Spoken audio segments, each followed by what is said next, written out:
Guitar tips, just the tips, just for you.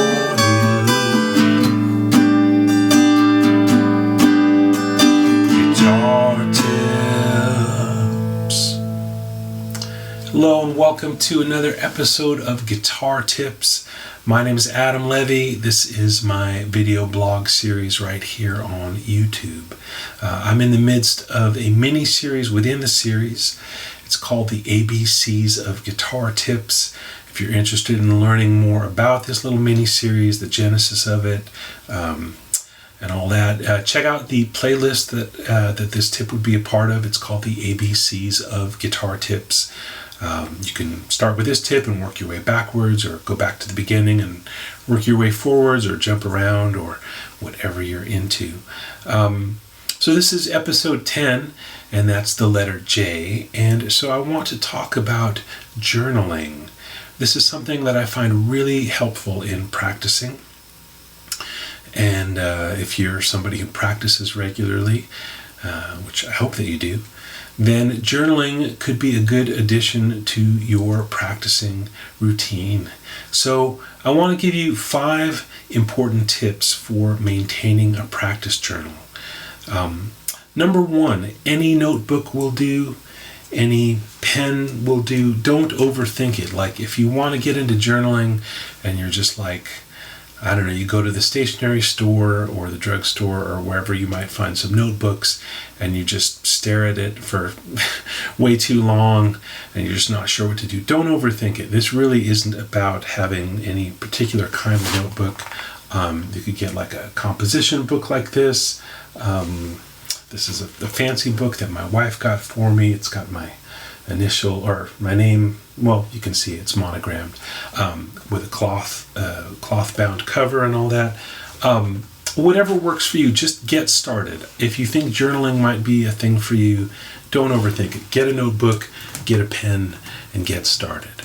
So number 2, include the details, the day, the date, the time, the place.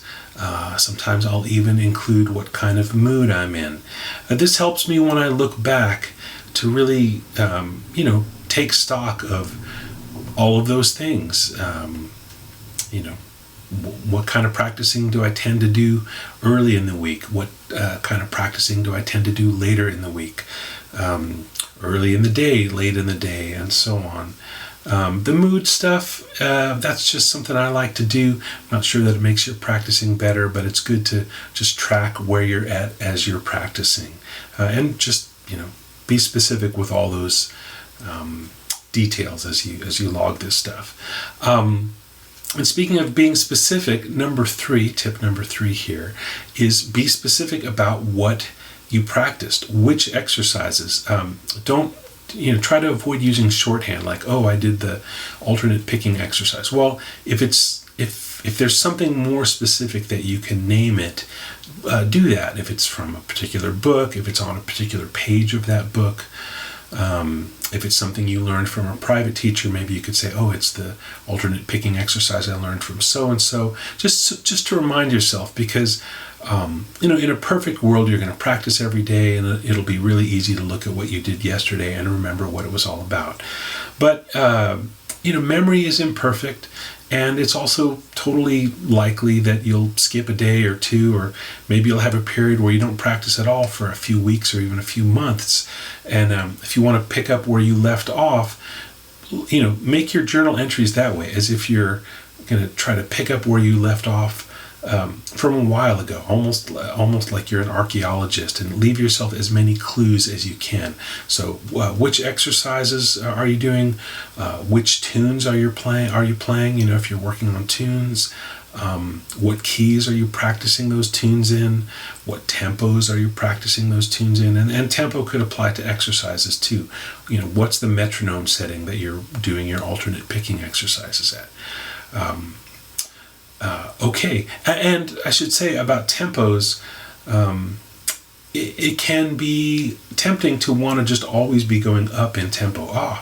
This week I'm practicing this exercise at 64 beats per minute, and then the next week it's at 72, and then faster, faster, faster. Don't forget, as you know, it's good to improve your speed. That's great. But don't forget to also practice some slower stuff and really vary it so that you have a comfort level at a variety of tempos. You don't just have like a slowish tempo that you're comfortable at, and then a mid tempo that you're comfortable at, and then a fast tempo that you're comfortable at.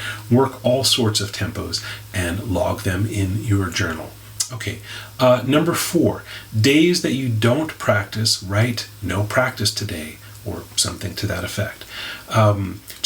That's good, so that you have, a real accounting of the days that you practiced and the days that you didn't. As I said earlier, memory can be a little bit fuzzy, so for better or worse, you want to really have a good, accurate count of the days that you practiced, the hours that you practiced, and the ones that you didn't.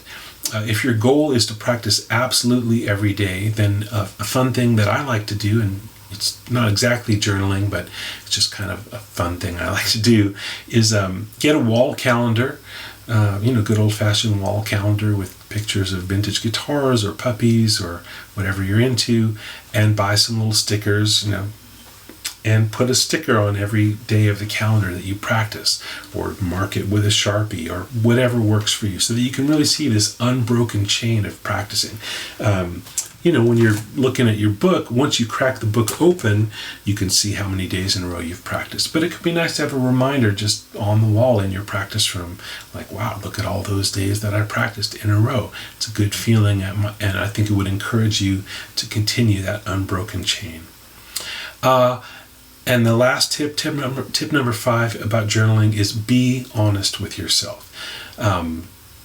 Whatever you practiced or didn't practice, this book is really just, for you. So there's no reason to oversell what you practiced or to undersell what you practiced. Just be really honest with yourself, and that will help you get the most out of the journal and the most out of your practice time. So that's this week's tip from the ABCs of Guitar Tips mini-series. As I mentioned here before, I'd love it if you also checked out my Patreon Guitar Tips Pro channel. I will include a link down below.